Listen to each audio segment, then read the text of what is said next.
하나님 말씀은 신약성경 갈라디아서 3장 10절, 11절 말씀입니다. 신약성경 304쪽입니다. 우리 신약성경 304쪽에 있는 갈라디아서 3장 10절, 11절 말씀을 함께 읽겠습니다. 무릇 율법 행위에 속한 자들은 저주 아래에 있나니 기록된 바 누구든지 율법책에 기록된 대로 모든 일을 항상 행하지 아니하는 자는 저주 아래에 있는 자라 하였음이라. 또 하나님 앞에서 아무도 율법으로 말미암아 의롭게 되지 못할 것이 분명하니 이는 의인은 믿음으로 살리라 하였음이라. 아멘. 저주 아래에 있다는 의미라는 제목으로 말씀의 은혜를 나누고자 합니다. 성경의 가르침 가운데 우리들이 오해하고 있는 것들이 적지 않죠. 그 가운데 심각하게 오해하고 있어서 하나님의 뜻이 완전히 와전되는 이런 경우들, 이것은 반드시 바로잡아야 하고, 또 이런 문제들 때문에 사실 많은 그리스도인들이 어찌 보면 억울한 삶을 살아갑니다. 누릴 수 있는 권리도 누리지 못하고, 또 그렇게 겪지 않아도 되는 두려움과 근심들을 겪게 되는 일들이 일어나기 때문입니다. 그 가운데 하나가 바로 이 저주라는 말이에요. 저주. 저주라는 것이 뭔가? 이제 오늘 저녁 때 이제 우리 청년한테 물어봤는데 저주가 뭐라고 생각하느냐? 그랬더니 이제 광야 교인답게 대답을 하더라고요. 근데 10중 8구 많은 그리스도인들에게 저주가 뭐냐? 이렇게 이제 물어보면 그냥 언뜻 쉽게 할 수 있는 대답이 지옥 가는 겁니다. 저주받으면 지옥 간다. 그래서 저주와 지옥이 이렇게 등식화되어 있죠. 이렇게 같은 것으로. 죽어서는 지옥 가는 것이고, 또 살아서는 불행하고 괴로운 인생을 살아가는 것. 이것이 이제 저주 아니겠습니까? 그런데 그 저주는 한번 이제 찍히면 이마에 그 새겨진 주홍글씨처럼 계속 가는 것. 여러분, 지금 이렇게 제가 가상으로 질문을 던져서 누군가가 이렇게 했을 대답을 제가 이렇게 이제 가정을 해서 말씀을 드렸습니다만, 누군가가 만약에 이런 식으로 대답을 했다면 그거는 성경과 매우 다른 것입니다. 어떤 부분에는 아주 일정 부분 그 의미적인 측면에서는 뭐 이렇게 일맥상통하는 점이 없지 않아 있겠습니다만, 성경에서 말하는 저주라고 하는 것은 흔히 말하는 하나님께서 하나님의 백성들을 돌이키시기 위해 사용하시는 회초리와 같은 것이거든요. 그래서 이 저주 자체도 그 내용과 구성에 있어서는 악합니다. 악하다라고 하는 것은 우리에게 기쁨과 즐거움을 주지 않고 고통과 괴로움을 준다는 뜻이죠. 그래서 우리에게 좋은 것은 선한 것이고, 우리가 느끼기에 좋지 않은 것, 싫은 것, 나쁜 것, 이런 것들은 악하다 그럽니다. 그러면 이 저주라고 하는 이 말, 먼저 이 저주에 대한 그 의미를 정확히 살펴보고 그 오해를 좀 벗겨야 되겠다. 그래야 지금 10절에서 말씀하는 율법 행위에 속한 자들이 저주 아래 있다라고 하는 이 말씀의 의미를 우리가 이해할 수 있기 때문입니다. 그러면 이 저주라고 하는 이 말이 이제 헬라어로는 카타라는 말과 아라라는 말이 합쳐진 거예요. 카타는 아래로라는 뜻이고, 아라라고 하는 말은 기도입니다. 근데 이 아라는 성경에서 로마서 3장 14절에 딱 한 번 사용이 돼요. 그래서 이 아라, 카타와 아라. 그러니까 보통 우리가 기도를 하면 기도가 하늘로 올라가잖아요. 이렇게 하나님께로 올려지지 않습니까? 기도가. 근데 이 카타와 아라가 합쳐진 여기에 사용된 이 저주라는 말은 이제 카타라라는 말인데, 그러니까 내려가는 기도 이런 뜻인 거죠. 문자적으로는 아래로 내려가는 기도. 그러니까 뭡니까? 이제 물귀신 작전 뭐 이런 거죠. 상대방을 망하게 하고 불행하게 하고 뭐 지옥으로 끌고 가고 이런 겁니다. 그러니까 상대방에게 퍼붓는 악담이나 저주 이런 거죠. 너 가다가 뭐 뒤로 넘어져도 코 깨져라 뭐 이런 거죠. 상대방의 불행을 원하는, 근데 이게 다 기도거든요. 사람이 이렇게 말로 뱉어내는, 그리고 마음속으로 생각하는 이런 것들이 다 기도죠. 그런데 상대방의 불행을 바라는 기도, 이게 이제 저주라는 헬라어 단어 카타라라고 하는 이 단어의 문자적인 의미입니다. 근데 신약 성경에 나와 있는 이런 용어들은 대부분 구약 성경 안에서 그 개념들이 보다 정확하게 정의되어 있습니다. 그러면 이 카타라, 저주 또는 저주한다라고 하는 이 말이 구약 성경에서는 어떤 단어로, 그래서 어떤 의미를 가지고 있는가, 그것을 우리가 잘 살펴볼 수 있는 성경 본문이 창세기 12장 3절입니다. 창세기 12장 3절에 보면 너를 축복하는 자에게는 내가 복을 내리고 너를 저주하는 자에게는 내가 저주하리니 땅의 모든 족속이 너로 말미암아 복을 얻을 것이라 하신지라. 이것은 이제 믿음의 조상으로 일컬어지는 이제 아브라함을 여호와 하나님께서 부르시고 그에게 약속하신 복이에요. 그때 이 본문 안에 너를 저주하는 자에게 내가 저주하겠다. 그래서 저주한다는 말이 2번 들어가 있는데 우리말로는 똑같이 그냥 저주하다 이렇게 되어 있습니다만 여기에 사용된 구약의 언어인 히브리어는 다른 단어를 쓰고 있어요. 먼저 너를 저주하는 자에게, 그러니까 사람들이 아브라함에게 저주하는 거, 요거는 카라르라는 말입니다. 카라르.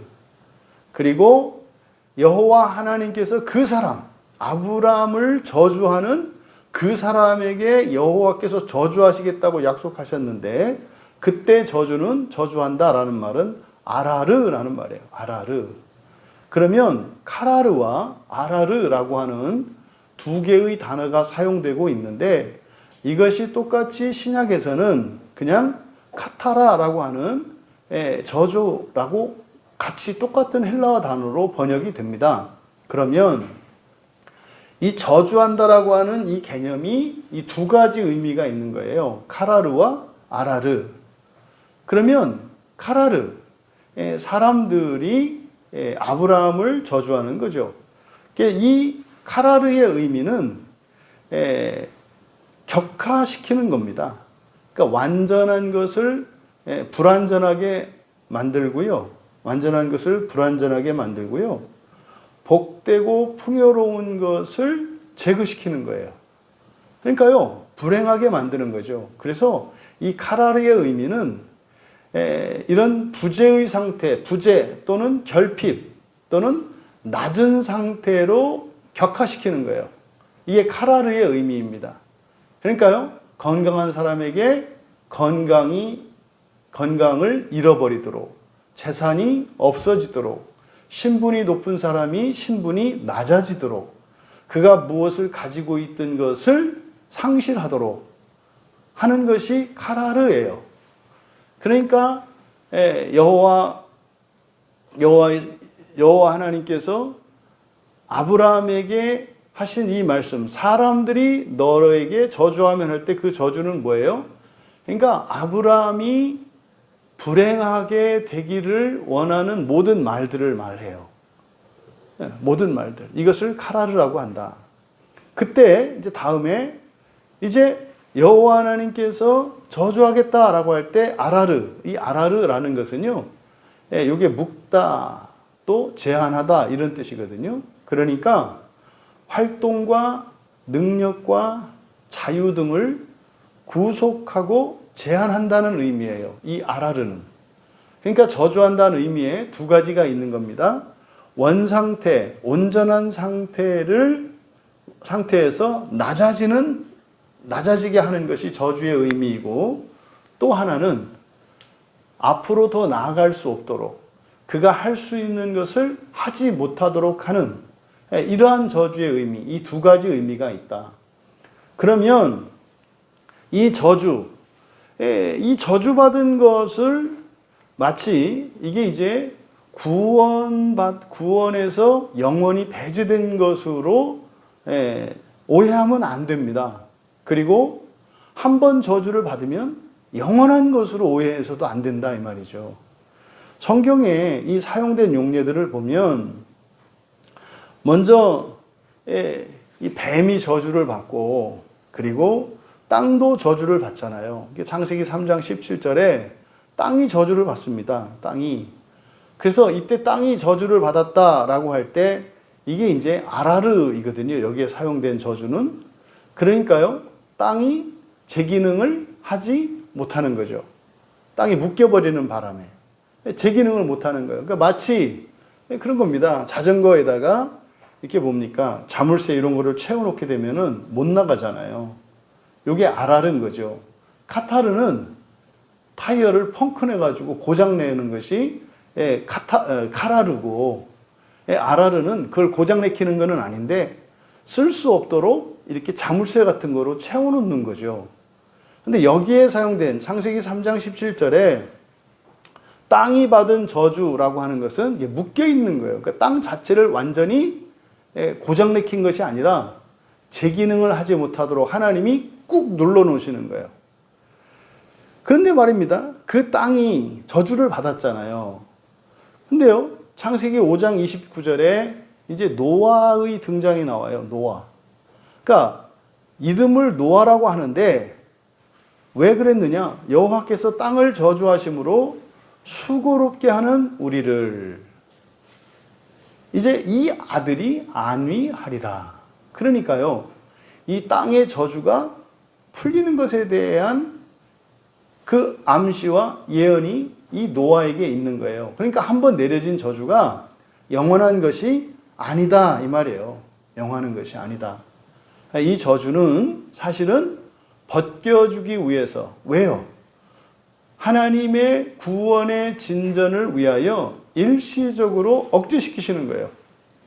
그렇게 함으로 인해서 고통으로 인해 고통 가운데 하나님께 은혜를 구하게 되고 그리고 그 저주의 원인이 되었던 죄와 허물을 깨닫고 회개하게 되죠. 그러니까 이 저주 자체가 마치 부모님이 어린 시절에 아이의 잘못된 습관, 버릇을 고치기 위해서 회초리를 대는 것과 같거든요. 그러니까 저주 또한 하나님의 은혜의 방편이다. 은혜의 방편이다. 이것을 우리가 기억해야 합니다. 또 창세기 9장 25절에 가면 직접적으로 사람에게 저주가 내려져요. 이게 가나안입니다. 가나안. 창세기 9장 25절에 가나안은 저주를 받아 그 형제들의 종이 되기를 원하노라. 근데 말입니다. 우리가 앞에서 읽었던 창세기 12장 3절에서 아브라함을 통해서 하나님께서 약속하신 게 있죠. 너로 말미암아 어떻다? 모든 민족이 복을 받을 것이다. 그러면 복을 받을 때 저주를 받은 가나안의 그 후예들, 자손들은 배제가 될까요? 그렇지 않죠. 그 저주도 풀리는 거라니까요. 여러분, 창세기 3장에서 아담과 하와가 금단의 열매를 따먹고 나서 실제로 저주한다라고 직접적으로 내리지는 않으셨습니다만은 땅이 저주를 받음으로 인해서 아담이 죽어라고 일을 해도 안 되잖아요.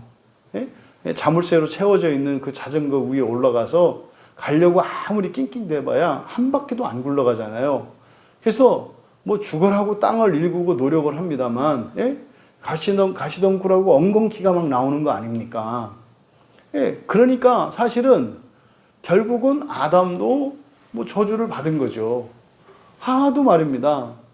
죄짓기 이전에는 출산의 과정, 임신과 출산의 과정이 어땠는지는 모르겠습니다만은 고통이 더해졌다고 하거든요.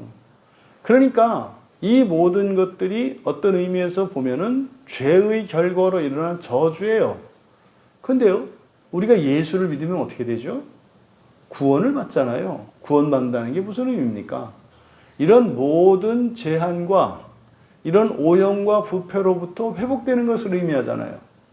그러니까 성경에서 말하는 이 저주라고 하는 것은요, 영원한 거 아니다 이 말이에요. 또 우리가 새벽에 살펴보았던 것처럼 창세기 49장 7절에 야곱의 종말에 대한 예언이 있었지 않습니까? 그때 특별히 시므온과 레위에 대해서 저주가 선포가 돼요. 시므온과 레위가. 왜요? 걔네들이 한짓 때문에 그러잖아요. 예? 그 잔인성, 그리고 그 복수심, 이것 때문에 그들에게 저주가 내려지거든요. 왜요? 아니, 그들이 가지고 있는요, 이 아주 끔찍한 이 살인 충동과 엄청난 이 폭력성과 이 잔인성, 복수심, 이게 있어요. 그러니까 그런 사람들을 세상에 풀어놓으면 안 되지 않겠어요? 그런 사람들을 우리가 감옥에 가두지 않습니까? 근데 마치 세상을 살지만 이렇게 마음껏 살 수 있는 것 같지만 하나님의 방식으로 그 사람의 능력을 제한하는 거. 이게 뭐예요? 이게 저주란 말이에요. 그러면 이 시므온과 레위도 저주를 받았는데요. 그런데 이 레위 같은 경우 어떻게 됩니까? 훗날요. 출애굽기 32장 29절에 레위 지파는 여호와께 특별히 헌신을 해서 복을 받거든요. 저주받았던 레위 지파가 복을 받아요. 그리고 나서요. 민수기 1장 47절에 가면 그들은 이제 더 이상 이 레위인들은 이스라엘 12지파의 그 조상들의 계수에 안에 숫자에 들어가지 않아요. 그래서 이 레위 지파는 하늘에 속한 자들이 되어버렸죠. 그럼 여러분, 저주받았던 레위 자손들이에요. 근데 그들이요, 오히려 맨 먼저 하나님께 속한 자들이 됐거든요. 그러니까 이 저주라고 하는 것이 영원한 게 아니고, 이 저주라고 하는 것은 사실은 뭡니까? 더 큰 죄와 악을 범하지 않도록 하기 위한 하나님의 은혜의 방편인 거죠. 여러분, 일시적으로 건강을 잃어요. 일시적으로 재산을 잃어요. 일시적으로 직장을 잃어요. 여러 가지 환난들이 오잖아요. 이게 이제 저주의 결과이거든요. 그럼 여러분, 그게 이제 뭐 하나님이 했느냐, 마귀가 했느냐, 뭐 이런 걸 떠나서 무엇이 원인이 되었든지 간에 우리의 일상을 더 이상 살 수 없는 상황, 이거 저주의 결과잖아요. 또 우리 자체가 그런 걸 잃어버린 상황, 이것도 저주란 말이에요. 그러니까 앞으로 갈 수도 없고 정상도 살 수 없게 되는 이 두 가지 의미의 저주라고 하는 것은 하나님이 우리 죄로 인해서 직접적으로 한 것이든 아니면 공동체의 죄로 인한 것이든 시대적인 죄로 인한 것이든 조상의 죄로 인한 것이든 하나님께서 현재의 시점에서는 그것을 억제시킬 필요가 있으셨던 거죠. 그러면요, 이 저주의 원인은 뭡니까? 아니, 우리에게 복되지 않아요. 열심히 사는 게 복되지 않아요. 예? 정직하게 살아가는 게 복되지 않아요. 그럴 때는요, 무위로 돌아가요. 헛수고가 돼요. 그럴 때는 하나님이 어떻게 하신다는 거예요? 멈춰 세우신단 말이에요. 그러니까 이 레위 지파의 경우를 봐서라도 저주를 받았던 레위가 오히려 그들의 헌신을 통해서 여호와 하나님의 편에 서잖아요. 그래서 그 금송아지 사건으로 인해서 레위 지파가 정말 하나님 편에 서면서 오히려 과거에 그러잖아요. 그들이 가지고 있었던 이런 폭력성 복수심, 이게 거룩하게 쓰이잖아요. 똑같이 사람을 죽이거든요. 그런데 이게 목적과 동기가 달라요. 그때는 자신들의 수치를 위해서 말이죠. 자신들의 수치를 씻어내기 위해서 복수했고, 이제는 하나님의 수치를 씻어내기 위해서 이들이 우상을 하나님으로 경배했던 자를 진멸하는 하나님의 심판에 참여해요. 그랬더니 저주의 원인이 되었던 그것이 오히려 복을 받는 원인이 되네요. 그러니까 여러분, 우리가 우리들의 성격이나 뭐 약점이나 이런 것들을 바꿀 것이 아니라 그런 것들을 가지고 하나님을 위해서 쓰면 그게 오히려 고스란히 복의 원인이 된다는 거 아닙니까? 근데 사람들이 이 생각은 안 하고 자꾸 바꾸려고 그래요. 사람들의 생각으로. 그거 바뀌어가지고 죄 지면은 안 바뀌는 게 더 낫다니까요, 차라리. 그러니까 이 저주라고 하는 것은 하나님의 목적하에 이루어지는, 선한 목적하에 이루어지는 것임을 알 수 있다는 거죠. 그러니까 결코 저주는 영원한 굴레이거나 저주는 하나님이 이제 구원에서 배제시켜버린 버림받은 증거 아니다 이 말이죠. 그러니까 성경을 조금만 봐도 뭐 어렵지 않잖아요. 근데요, 누가 가르쳤는지 뭐 했는지 몰라도 똑같이 그렇게 얘기를 하는 거예요. 저주받은 게 뭐야? 아, 지옥 가는 거야. 구원 못 받는 거야. 그러면 한번 그렇게 하면은 영원히 못 받는 거야? 아, 이건 생각도 말어. 저주받은 거니까. 여러분, 이런 일들이 교회 안에서 많은 사람들이 과거의 잘못을 회개하고 돌이켰는데도 용서하지 않잖아요. 여전히 그 과거에 잘못했던 그 기억을 가지고 그 사람에게 저주하고 살잖아요. 이것은 성경과 다르다. 저주조차도 하나님은 구원하시려는 그 백성의 선을 위해서 저주하는 것인데, 이거를 인간적인 저주, 그러니까 다시 말해서 하나님을 우리와 같은 존재로, 그러니까 그럴 때만 하나님을 인격화시킨단 말이에요. 그러니까 인격화시키면 안 될 때 인격화시키고, 또 신격화시켜야 될 때 신격화시켜야 되는데 신격화시키면 안 되는 때 또 신격화시키니까 이게 번지수가 안 맞는 거죠. 그러니까 여러분, 여기서 바로 바울 사도가 갈라디아 교인들에게 주시는 이 교훈을 통해서 율법 행위에 속한 자들이 저주 아래 있다라고 하는 이 개념은 구원받지 않는다, 구원 못 받는다, 이런 개념이 아니다.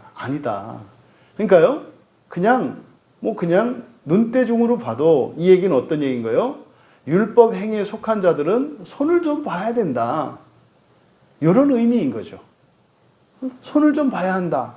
이 정도의 의미라는 것을 저주라고 하는 이 말의 개념을 이해하면 성경을 볼 때 이 저주에 대한 얘기가 나올 때마다 아, 이거는 하나님이 손보신다는 얘기구나, 이렇게 해야 되는 거죠. 저주받은 것이 뭐 버려지고 구원받지 못하고 이런 식으로 가지 마라. 그런 성경의 가르침과 하나님의 뜻과 다른 것이다 라는 것을 분명히 정리하시기 바라고, 이제 본문을 보면 10절 앞에 중간에 유난히 접속사 왜냐하면이 들어가 있는데 다 생략되어 있습니다. 무릇이라고 번역된 것이 가르 왜냐하면이고요.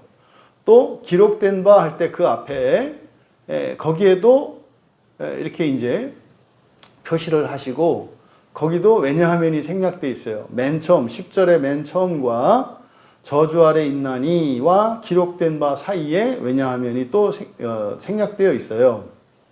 접속사를 넣어서 그대로 번역을 해 보면, 그리고 이제 번역을 할 때 조심할 단어가 여기에 행위라고 그랬죠. 행위, 행실. 여기서 행위라고 번역된 것은 뭘로 번역을 해라? 작용으로 번역을 해라. 그래서 율법의 행위가 아니라 율법의 작용이라고 번역을 해야 된다. 율법의 작용이라는 것은 무슨 의미이겠습니까? 율법을 지켰을 때 일어나는 결과를 말하는 거죠. 응? 여러분들이 그런 거 있지 않습니까? 여러 가지 뭐 식품이든지 뭐 건강보조 식품이든지 아니면 뭐 어떤 뭐 운동법이라든지 어떤 것들을 했을 때 나타나는 결과 있잖아요. 그걸 작용이라고 한단 말이에요. 그러니까 이거를 드시면 일주일에 20kg를 뺄 수 있습니다. 그러니까 20kg가 빠지는 게 뭐예요? 요거의 작용인 거죠. 그러니까 이거 언제? 그 작용은 먹으면 나타나는 거잖아요. 물론 이제 거짓말이 대부분이죠. 그래서 이게 먹었을 때 어쨌든 일어나는 변화, 결과, 그걸 작용이라고 한단 말이에요. 그러니까 여기서 율법의 행위라고 번역된 것은 잘못된 것이고 율법의 작용인데, 그러니까 율법의 작용이라는 것은 뭐다? 율법을 온전히 지켰을 때, 그러면 내가 율법을 지킴으로써 결과되어지는 무엇이 있단 말이에요. 그러니까 이게 오늘날 교회 안에서 많이 얘기하는 제자 훈련이라는 거 있죠. 제자 훈련을 하면 제자 훈련 받기 이전과 달라지는 어떤 모습들이 나오죠. 이게 제자 훈련의 작용이란 말이에요. 제자 훈련을 받으면 분명히 어떤 행실이나 생각이나 이런 변화가 일어나요. 근데 그게 본성을 바꾸지는 않아요. 그러니까 여기서도 이 율법의 행위라고 하는 것은 율법의 작용으로서, 그러니까 직역하면 율법의 작용으로 말미암은 자들은, 여기서 율법의 작용으로 말미암은 자들은, 여기서 지금 말하는 것은 바로 앞에 9절에 믿음으로 말미암는 자 있지 않습니까? 이게 똑같은 거예요. 그러니까 믿음 대신 율법의 작용만 있는 거거든요. 그러니까 9절에 믿음으로 말미암는 자와 이렇게 상대되는 것이 율법의 작용으로 말미암는 자들인 거죠. 그러면 율법의 작용으로 말미암은 자들은 모두 저주 아래 있기 때문이다. 왜냐하면 또 설명하는 거예요. 왜 그러면 율법의 작용으로 말미암은 자들이 모두 저주 아래 있다고 얘기를 했느냐? 왜냐하면 다음과 같이 기록되어 있기 때문이다 하고 뒤에 인용된 것이 신명기 27장 26절 말씀이에요. 그러니까 지금 이 10절에 있는 이 내용은 바로 뭡니까? 바로 앞에까지 이게 밝혔던 아브라함이 믿음의 의로, 믿음으로 말미암아 의를 얻었다. 그런 하나님의 의라는 뜻이거든요. 하나님의 의. 그러니까 왜 아브라함이 율법이 아니라 왜 아브라함이 믿음으로 말미암는 의를 받게 되었는가? 실제로 아브라함 때는요, 율법이 없었잖아요. 율법은 한참 뒤란 말이에요. 애굽에서 400년 포로 생활하고 30년 총리 아래서 특권층으로 한 30년 살다가, 그리고 400년 노예로 살다가, 이 다음에 출애굽한 이후에 시내산에 가서 모세를 통해서 율법을 받거든요. 그러니까 그들에게 아브라함에겐 율법이 없었어요. 그러니까 그가 의롭게 된 것은 믿음. 근데 그 믿음은 누구의 믿음이다? 하나님의 믿음이라고 했잖아요. 그러니까 그 하나님의 믿음으로 말미암는 의를 얻었어요, 아브라함이. 바로 그 이유를 얘기를 하는 거예요. 왜 그랬느냐? 율법의 작용으로 말미암는 의는 말하자면 온전하다, 온전하지 않다? 온전하지 않다. 그거를 뭐라고 그랬어요? 저주 아래 있다고 얘기를 한 거예요. 손 봐야 된다. 바로 요 내용을 지금 말씀하고 있는 거다. 그러니까요, 율법으로 말미암은 이들은 9절에 믿음으로 말미암은 이들과 대조되는 사람인데, 믿음으로 말미암은 이들은 더 이상 저주가 없어요. 구속받고 제한받는 것도 없고요. 또 망가진 것도 없다 이 말이에요. 믿음으로 말미암는 이들은. 그런데 율법의 작용으로 말미암는 이들은, 다시 말해서 율법을 완전히 지키고, 그러면 그 율법을 완전히 지킴으로써 그 사람이 인격도 변하고 삶도 변하고 그러지 않겠습니까? 온전한 사람이 될 거 아니에요. 근데 그렇게 된다 하더라도 그 사람은 저주 아래 있는 거다 이렇게 얘기하는 거예요.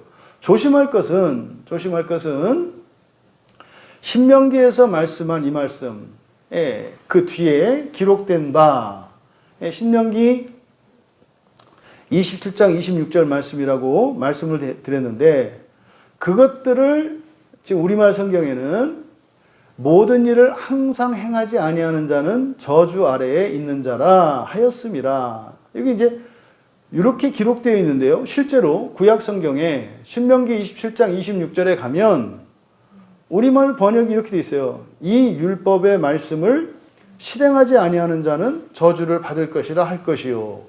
그러니까 비슷하긴 하는데 똑같지 않잖아요. 근데 사실은 똑같은 문장을 이렇게 번역을 해놨거든요. 원래 하려면 어떻게 해야 돼요? 그냥 구약 성경에 있는 신명기 27장 26절의 말씀을 그대로 퍼다가 놔야 되는데, 여기는 같은 내용인데 이렇게 좀 다르게 이렇게 번역을 해놓은 거예요. 그러니까 뭐예요? 앞에 번역한 사람과 여기 번역한 사람이 다르기 때문에 이렇게 번역을 해 놓은 거예요. 똑같은 내용인데. 그러면 사실상 신명기 27장 26절 말씀도 온전한 번역이라고 볼 수는 없어요. 그리고 그 말씀 안에 지금 그러니까 신명기 27장 26절 우리 국어 개역 개정판에 번역되어 있는 이 내용 안에도 생략된 내용이 있고요. 그래서 여기 신약 성경인 갈라디아서 3장 10절의 하반절에 번역을 할 때 그 구약 성경에 빠져 있는 부분을 추가하려고 노력을 한 거예요. 추가하려고. 그래서 보면 항상 행하지 아니하는 자 이렇게 돼 있잖아요. 근데 이제 뭐 구약 성경에 실행하지 아니하는 자 이렇게 돼 있는데 여기에 지금 빠져 있는 게 있어요. 그래서 요거를 직역하면 이렇게 됩니다. 그것들을 행해야 하는 율법의 책에 기록된 모든 것들로 다시 한번 읽을게요. 왜냐하면 다음과 같이 기록되어 있기 때문이다. 그것들을 행해야 하는 율법의 책. 그러니까 율법의 책 자체 목적이 뭐라는 거예요? 행해야 된다 이 말이에요. 행해야 된다 이 말이에요. 그래서 그것들을 행해야 하는 율법의 책에 기록된 모든 것들로 살아가지 않는 모든 자는 저주받은 자다. 이렇게 됩니다. 그러니까 여기에 지금 이제 생략된 단어들 때문에 이렇게 이제 번역이 좀 달라지는 거거든요. 제가 여기에 기록된 모든 걸로 살아가지 않는 살아가다라고 번역한 이 단어가 엠메노라는 말이에요. 엠메노는 어디에 거주하다 또는 버티다. 그래서 뭐 살아가다 이렇게 번역할 수 있는 단어이거든요. 그러니까 제가 이제 한 번역이 그래도 조금 온전한 번역이에요. 그러니까 그 율법의 책에 기록된, 근데 그 율법의 책이라고 하는 것은 뭐예요? 행하기 위한 책이다 이 말이에요. 구약 성경은 그냥 읽으라고 알라고 공부하라고 있는 책이 아니라 율법책은 뭐 하라고 있는 책이다? 행하라고 있는 책이다. 이 부분이 들어가 있어요. 그래서 그것들을 행해야 하는 율법책에 기록된 모든 것들이에요. 모든 것들이니까 모든 율법의 모든 조항을 말하는 거죠. 그 모든 것들로 살아가지 않는, 그러니까 여기서 살아간다라고 제가 번역한 것은 뭡니까? 항상 613가지의 율법을 지키면서 살아가는 것을 의미하는 거예요. 그렇게 살아가지 않는 모든 자는 저주받은 자다. 이게 이제 직역한 겁니다. 결론으로 여기 지금 신명기 27장 26절의 이 저주도 아라르거든요. 아라르는 뭐라 했습니까? 부수는 게 아니고 제한하는 거라 그랬죠. 잠깐 못하도록 막아놓는 거라 그랬죠. 그러니까 갈라디아서 3장 10절을 통해서 바울 사도께서 말씀하고자 하는 내용, 이것을 정리해 보면, 그래서 10절에서 율법의 작용으로 말미암은 자들은 저주 아래 있다. 모든 자는 저주 아래 있다라고 하는 이 의미. 첫 번째로, 그 의미의 첫 번째는 율법의 의를 이루어도 무슨 말입니까? 율법을 다 지키는 거죠. 율법을 다 지킨다 하더라도 그 율법의 의 자체는 사람에 의해요? 하나님에 의해요? 사람의 의란 말이에요. 이때 사람의 의라고 하는 것은 완전한 사람이라는 뜻이죠. 네, 그냥 율법을 다 지키는 사람이라 할지라도 그거는 그냥 완전한 사람에 불과해요. 사람에 의해 불과하다고요. 그래서 저주 아래 있다라고 하는 이것은 뭡니까? 하나님 의에 아직 다다를 수 없다. 다다르지 못하고 있다라는 의미고, 두 번째로 율법의 모든 조항들을 지키며 살다가도 앞에서 단 한 번이라도 단 하나라도 어기면 어떻게 하는 거라고 했어요? 전부 다 항상 어긴 게 된단 말이에요. 그러니까요, 죽는 날까지 사실은 율법의 작용으로 말미암아 의를 얻었는지 안 얻었는지를 알 수가 없어요. 죽을 때 돼봐야 안다 이 말이에요. 왜요? 한순간에 공든탑이 무너지니까. 한 번만이라도 아차 하면, 뭐 인생 100년을 살았는데 99년 364일 동안 단 한 번도 율법을 어긴 적이 없는 거예요. 근데 바로 이제 딱 숨 거두기 전에 누가 이렇게 좀 안 좋은 표정을 져가지고 버럭 화를 냈다 이 말이죠. 근데 그게 뭐 이게 자기 아내이거나 남편이었어요. 그랬을 때 죽기 직전에 그 화를 내면서 미워했네요. 그러면 그 사람이 99년 364일 동안 거룩하게 살았던 것은 순식간에 무효가 돼버린다 이 말이에요. 이게 바로 이 율법의 의를 이루는 방식이라는 것이 바로 그렇게 단 한 번으로도 이렇게 완전히 전체를 범하는 것이 되기 때문에 하나님이 그 사람을 신명기 17장 26절에서 제한하겠다고 하신 거예요.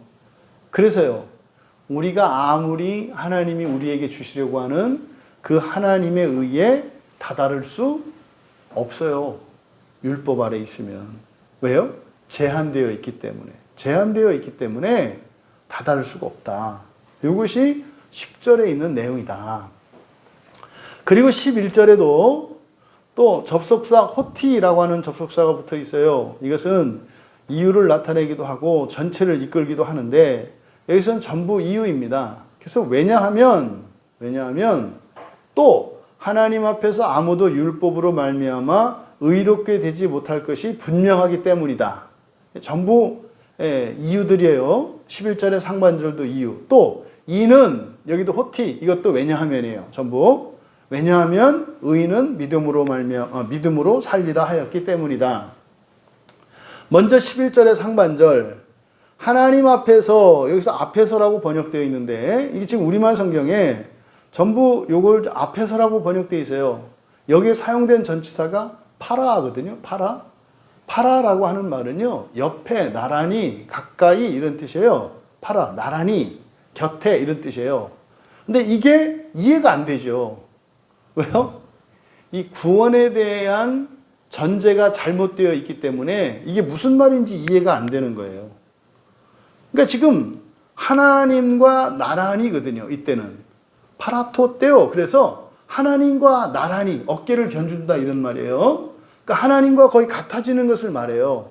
하나님 앞에서가 아니라 뭐다? 하나님과 나란히예요. 나란히.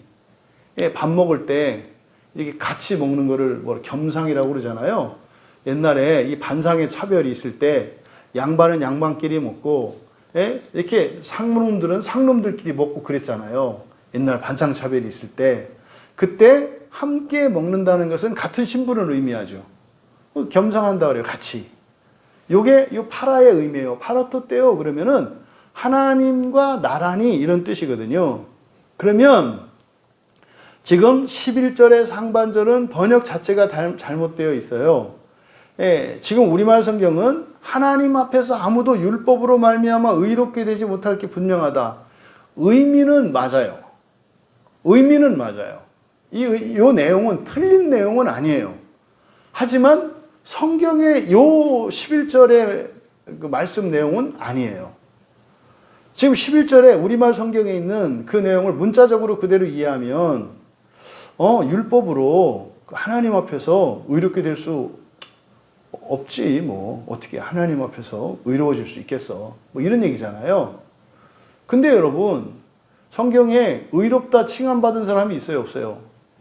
있잖아요. 그리고요, 아니 레위 지파 자체가 의롭다니까요. 그러니까 지금 너무 이렇게 그냥 이런 얘기가 딱 나오면 하나님은 하나님, 우리는 우리 이렇게 딱 돼서 그렇지. 누가 하나님 앞에 가서 뭐 완전한 사람이 어디 있겠어? 뭐 이렇게 해가지고 일반화 시키는 거죠. 그러니까 이런 걸 뭐예요? 뇌를 뺀다 그랬잖아요. 성경을 가지고 신앙생활하는 게 아니라 자기 생각에 뭐 그럴 수 있지 뭐 이런 생각이죠. 전혀 잘못된 거죠. 여러분, 율법으로 말미암아 의롭게 될 수 있다 없다? 있다니까요. 지금 여기서 안 된다라고 하는 것은 율법 무용론을 얘기하는 게 아니에요. 그래서 지금 11절의 상반절을 직역하면 이렇게 돼요. 율법으로는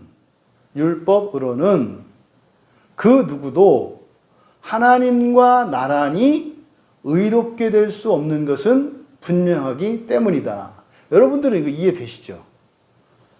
왜냐하면 율법으로는 그 누구도 하나님과 나란히 의롭게 될 수 없는 것은 분명하다. 여기서 지금 바울 사도가 무슨 의에 대해서 얘기하는 거예요? 하나님의 의에 대해서 얘기하는 거예요. 하나님의 의. 그러니까 율법으로는 하나님의 의를 이루어서 하나님과 나란히 있을 수 없다. 요 얘기를 하는 거죠. 그러니까 율법으로 의롭게 될 수 없다는 이야기가 아니라 율법으로는 하나님과 똑같이 될 수는 없다고 말씀하는 거다 이 말이에요. 이것은 분명하다. 의인은 믿음으로 말미암아 살리라. 이게 이제 번역 잘못된 거 이제 다 아시죠, 여러분들이? 왜? 이게 로마서 1장 17절에서 이게 마틴 루터가 종교 개혁을 일으키기로 결정했던 게 이 로마서 1장 17절 말씀이에요. 성경을 보다가 로마서 1장 17절 말씀을 딱 발견하고 나서, 그러니까 뭐예요? 그러니까 이제 루터가 뭡니까? 라틴어 성경을 그때 주로 봤죠.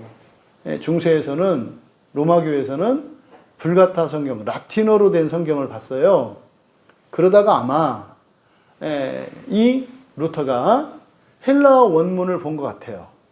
성경을. 헬라어 원문을 딱 보니까 이게 그 내용이 아닌 거예요. 그 내용이 아닌 거예요. 그래서 그날부터 어떻게 한 거예요? 모든 금욕과 고행 이거를 다 끊어버린 거예요. 야, 이게 이런 게 아니었구나. 믿음으로 했구나. 그래가지고 펄쩍펄쩍 뛰고 방에 있던 채찍이며 이거 다 갖다 버렸다는 거 아닙니까? 그러니까 마틴 루터는 이 로마서 1장 17절 이거를 이신득의 교리의 원문이라고 해요. 여기서 이제 이신득의 교리를 발견을 해서 이걸 가지고 이제 중세 로마 교회가 신자들에게 매일같이 고해성사하게 하고 거기에다가 벌을 주고 숙제 검사해서 뭐 이런 방식으로 해왔잖아요. 아, 이게 아니었구나. 믿음으로 되는 것이었구나. 그래서 헬라어 성경을 보고 원뜻을 알게 돼서 거기서 해방된 거예요. 저는 그러잖아요. 저도 루터와 같은 구절이 저한테는 고린도전서 15장 29절 말씀이라고요. 죽은 자에 대한 세례에 대한 이 말씀이 이런 거구나. 그리고 이제 저는 훨씬 많죠. 이제 진짜로 성경 뜻을 알게 되니까 뭐 이제 지금 뭐 이렇게 막 정말 하고 싶은 말도 많고 뭐 그렇죠. 뭐 종교 개혁이라도 좀 하고 싶고 막 그렇죠. 지금 마음은. 여러분, 그런데 이 번역이 또 잘못됐다는 거죠. 이것은 하박국 2장 4절 말씀의 인용이에요. 하박국 선지자가 한 하박국 2장 4절의 말씀을 인용한 건데 그게 로마서 1장 17절에서 인용하고 여기 갈라디아서 3장 11절에서 인용하고 또 히브리서 10장 38절에서 인용을 해요. 그런데 가장 온전한 번역이 히브리서 10장 38절이에요. 히브리서 10장 38절에는 나의 믿음으로 말미암은 의인은 살 것이다 이렇게 되어 있거든요. 근데 이게 온전히 우리말 성경에는 안 나타나 있죠.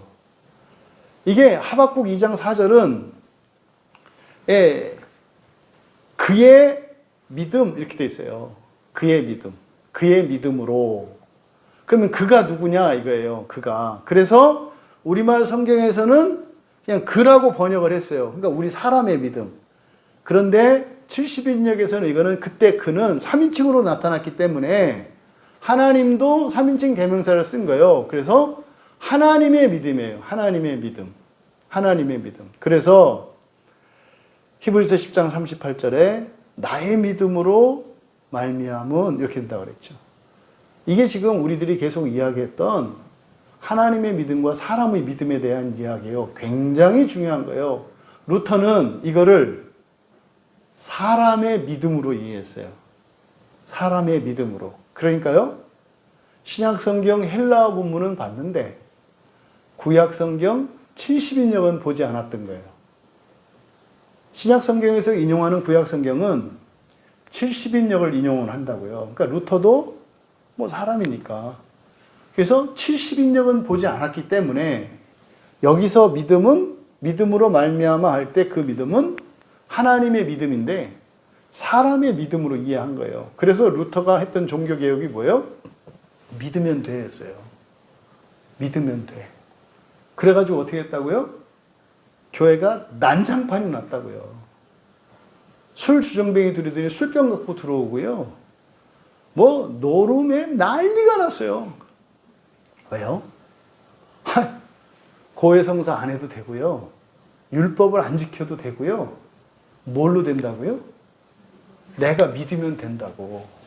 그래서 자기 확신을 면죄부의 근거로 삼은 거예요. 당시의 사람들이. 그래서 루터가 종교개혁을 일으켰던 당시는요.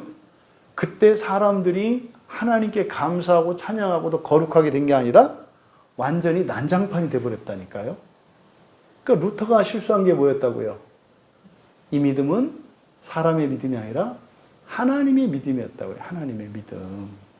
그러면 여기서 바로 그리고 또 하나 번역이 뭡니까? 의인은 믿음으로 사는 게 아니죠. 의인은 믿음으로 살리라가 아니라 그랬죠. 어떻게 해요? 믿음으로 말미암은 의인이죠. 그래야 맞죠. 왜요? 율법으로 말미암은 이들과 믿음으로 말미암은 이들을 지금 대조하고 있기 때문에 율법으로 말미암은 이들은 뭐 한다 그랬어요? 저주 아래 있다 그랬잖아요.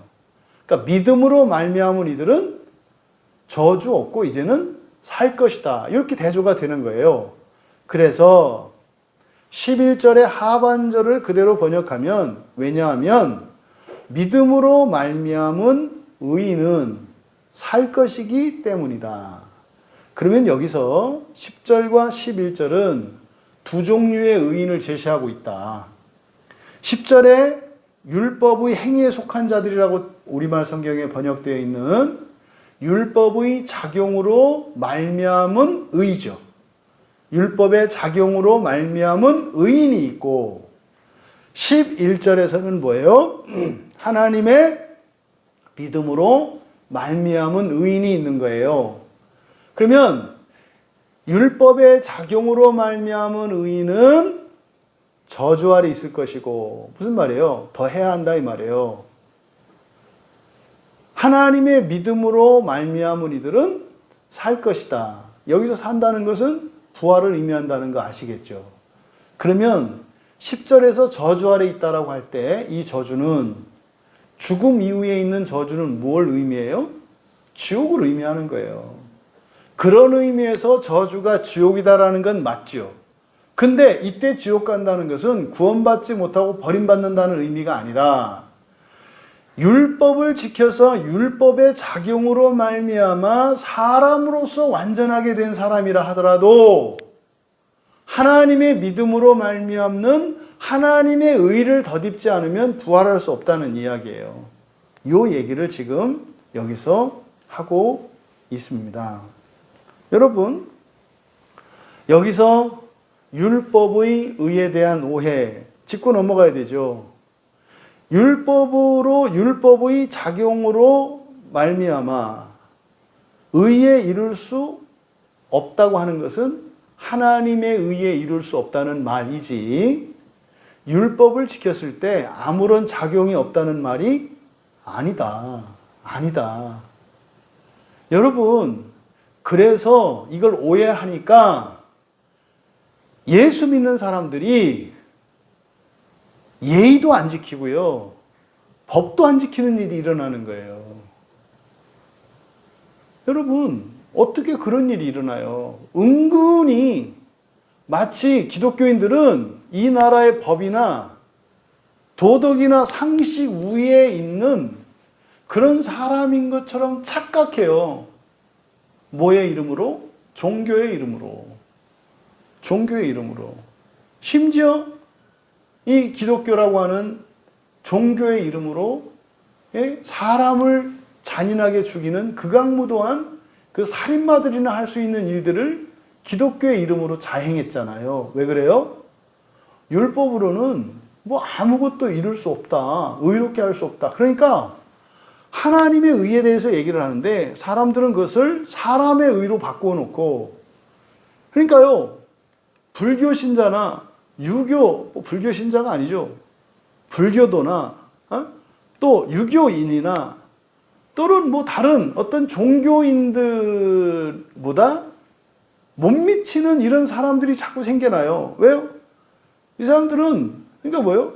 법이고 뭐고 없고 그냥 믿음만 있는 사람들이 돼요. 이게 딱 오늘날 우리 그리스도인들이잖아요. 네? 천하의 버르장머리 없고 예의도 없고 상식도 없고 염치도 모르고 아무것도 모르는, 그러니까 지금 율법에 대한 오해 때문에 그렇다.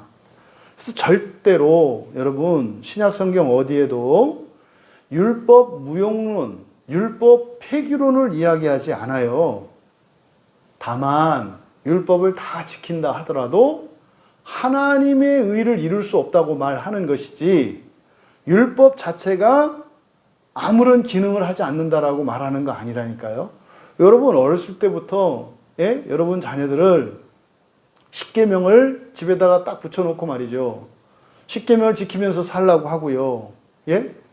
또 뭐 이 개혁주의나 기독교에서 가르치는 여러 가지 기본적인 교리들과 의무들을 최소한 소요리분답 정도를 집에다 놓고 아이들을 가르쳐 보세요. 달라요, 애들이. 어떻게 그걸 아무것도 아무 기능도 하지 않는다 그래요. 이 아이들은 이렇게 가르치는 것과 가르치지 않는 것 사이가 엄청나게 차이 나지 않아요? 그리고 어떤 부모 밑에서 컸느냐에 따라서 엄청 다르지 않아요? 보고 배우는 게 다르니까 그러거든요. 그런데 어떻게 율법은 더 이상 그리스도인들에게는 의미 없다 이렇게 얘기하냐 이 말이죠. 매우 잘못된 거죠. 하나님의 의에 이룰 수 없다는 말이에요. 그러니까 율법 버려라가 아니에요. 그게 다가 아니다. 그러면요, 율법을 지키면 그러면 어떻게 됩니까? 율법의 작용으로 사람다워져요. 율법을 지키면요, 사람다워져요. 율법을 지키면 부활에 임하는 건 아니에요. 하지만 율법을 지키면 사람다워진다니까요. 그러니까요, 사람의 의에는 이룰 수 있어요. 그러면 구약의 이스라엘이나 다른 민족들은 저마다 사람의 의에 이르는 여러 가지 관습과 법과 도덕들을 다 가지고 있어요. 어느 사회든지. 그런 의미에서는 이스라엘 사람들이 가지고 있던 율법이나 뭐 우리나라 사람들이 가지고 있었던 어떤 관습이나도 똑같아요. 어떤 의미에서? 사람의 의를 목표로 한다는 점에서는. 그럼 보세요. 기독교인들은요, 안열말로 구약의 율법을 지키지 않는다면 뭐라도 지켜야 되는 거예요? 우리나라의 도덕과 법이라도 지켜야 되는 거예요. 그런데 그리스도인은 사실은 뭐예요? 우리나라의 법과 도덕도 지키고 율법도 지키는 사람들인 거죠. 그러니까 훨씬 더 도덕적으로나 모든 면에서 뛰어난 사람들이 되는 거예요. 기독교인이 되면. 둘 다 지켜야 되니까. 충돌할 때는 그때 상황에 따라서 지혜롭게 잘 대처해야 되는 거죠. 여러분, 그러니까 율법이 사람에 의해 이르게 한다는 것을 우리가 기억해야 합니다. 그러면요, 그럼 율법은 다른 종교의 교리나 또는 어느 민족이 가지고 있는 관습이나 도덕 규범과의 공통점은 사람에 의해 이르게 하는 것이다라는 공통점을 가지고 있어요. 그러면 구약 성경에 있는 이 율법들과 다른 종교의 계명들이나 이런 도덕 관습 이런 등과 비교했을 때 구약 성경에 있는 모세의 율법은요, 훨씬 더 탁월해요. 훨씬 더 탁월해요. 그러면 왜 탁월하냐? 그럼 더 사람 된다는 얘기냐? 그렇지는 않아요. 그런 의미는 아니에요. 그런 의미는 아니에요. 율법은 하나님이 직접 모세에게 주신 계명이기 때문에 더하고 뺄 게 없어요. 더하고 뺄 게 없어요. 그런데 다른 종교의 교리나 다른 이런 윤리, 도덕, 관습 이런 것들은 어떤 것은 좀 더해야 되고 어떤 것은 좀 뺄 필요가 있어요. 왜? 그것은 사람에 의해서 만들어진 법이기 때문에. 그러함에도 사람을 만드는 데는 그 나름대로 다 기여한다 이 말이에요. 그래서 모세의 율법이 다른 종교의 교리나 윤리 도덕보다 더 탁월한 이유는 뭡니까? 이것은 하나님의 의로 비약할 수 있는 가능성과 소망이 담겨 있는 하나님의 말씀이기 때문에 율법이 더 탁월한 거예요. 그러니까요, 율법은요, 부활을 빼고서라도 율법은 어떻게 되는 거예요? 가르쳐 지켜 행하게 해야 되는 거예요. 왜요? 그것만으로도 다른 사람들보다 더 나은 사람이 되기 때문이에요.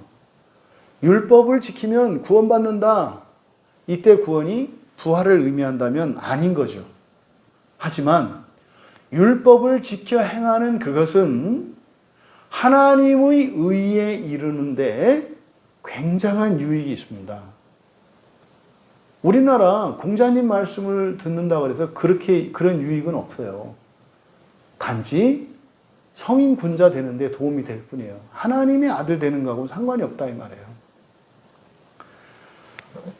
정리합니다. 여러분, 바울 사도께서 저주 아래 있다고 말씀하신 의미, 이것을 오늘날 우리들에게 적용을 해봅시다. 오늘날 그리스도인들도 예수 그리스도께서 우리에게 주신 그 구원이 무엇인지를 모르고 단지 인간적이고 현세적인 구원과 복을 추구하고 있다면 여전히 저주 아래 있다는 얘기예요. 여전히. 구약의 이스라엘이나 오늘날 그리스도인이나 하나도 다를 바 없이 여전히 저주 아래 있다는 결론이 된다. 여러분,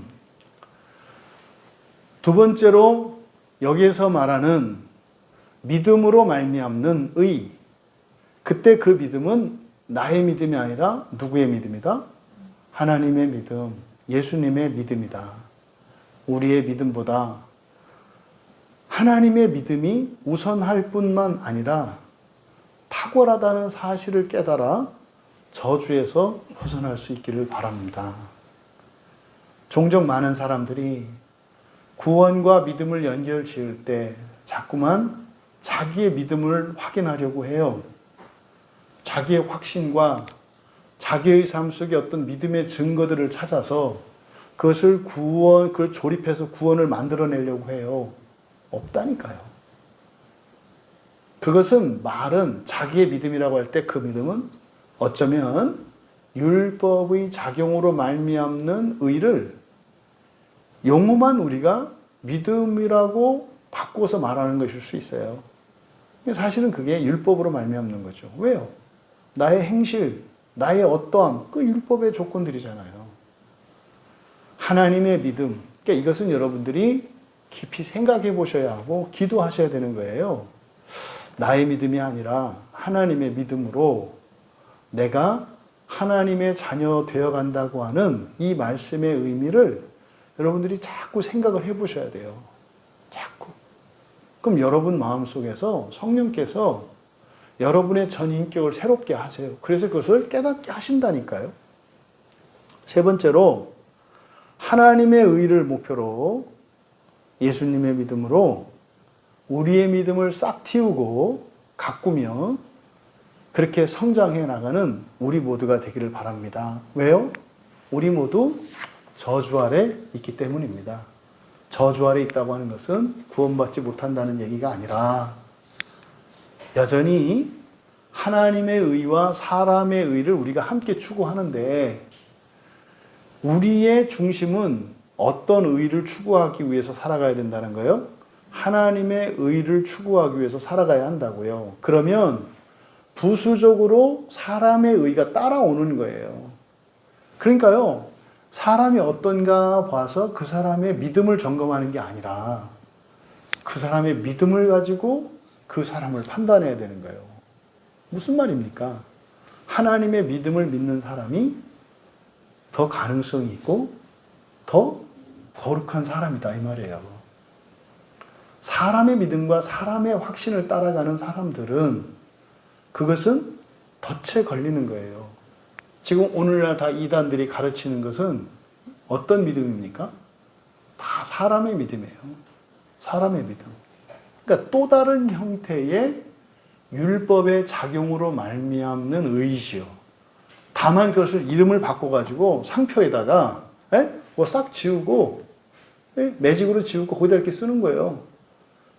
율법으로 말미암는 의에다가 스티커 딱 붙이고 그 위에다가 유성펜으로다가 나의 믿음으로 말미암은 의라고 이렇게 바꾸는 거예요. 그 상품은 그 상품이에요. 결국은 그래서요. 이단은 이단일 수밖에 없는 거예요.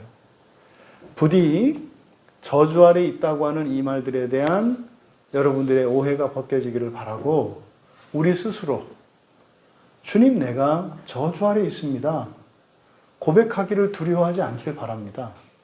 그리고 주님 저에게 있는 이 한계들, 이 저주의 굴레를 날마다 벗겨주시는 것을 믿고 감사하며 그 성취가 마침내 예수 그리스도를 통해서 이루어질 것임을 믿는 그 하나님의 믿음으로 부활의 소망을 향하여 살아가는 우리 모두 되시기를 주님의 이름으로 축원합니다.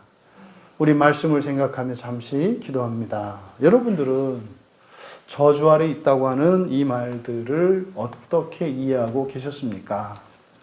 오늘 이 설교를 들으고 이 본문 말씀을 여러분들이 이제 설교를 통해서 들으시게 됐는데 여러분 스스로 저주 아래 있습니다 라고 고백할 수 있기를 바랍니다. 나의 생각, 사람의 기준에 매여 있는 거, 이게 저주 아래 있는 거라니까요. 하나님, 제게 있는 모든 사람의 기준 버리고 하나님의 기준, 하나님의 의에 이르기를 소원합니다. 그동안 이 사람의 기준, 사람의 의에 매여서 오히려 내가 자유롭게 살 수 없었고 더 영광스럽게 살 수 없다는 것을 깨닫게 되었습니다. 이제 하나님의 의를 위해 살아갈 때 내 존재의 한계, 내 능력 너머의 새로운 삶, 하나님의 모든 약속의 복을 누리는 삶을 살기 원합니다. 이렇게 은혜를 구하며 같이 기도합니다.